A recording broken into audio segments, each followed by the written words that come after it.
مولانا رومی فرماتے ہیں، برداشت کے کانوں سے سنو، رحم کی آنکھوں سے دیکھو اور محبت کی زبان سے بات کرو۔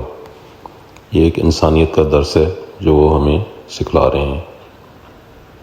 انسان کو خدا نے بہترین سانچے میں ڈھال کر پیدا کیا ہے، جنتی اور جہنمی وہ بعد میں بنتا ہے، یعنی کہ انسان کے اعمال جو ہیں وہ اس کو جنت یا جہنم میں لے جاتے ہیں۔ انسان ایک انسان عظیم ہے۔ یہ جان لو کہ ڈر ہوتا ہی نہیں، یہ تو بس تمہاری سوچ میں کہیں ہوتا ہے۔ خطرہ ایک حقیقت ہے اور ڈر ایک خیال ہے، لہذا ڈر کو اپنے دل سے نکال دیں۔ اپنے آپ میں کچھ کمال پیدا کر تاکہ دوسروں میں کمال دیکھ کر تم کہیں غم میں نہ پڑ جاؤ، یعنی کہ اپنے اندر انسان کو خوبیاں پیدا کرنی چاہیے، دوسروں سے حسد نہیں کرنا چاہیے، اور اگر کسی میں خوبی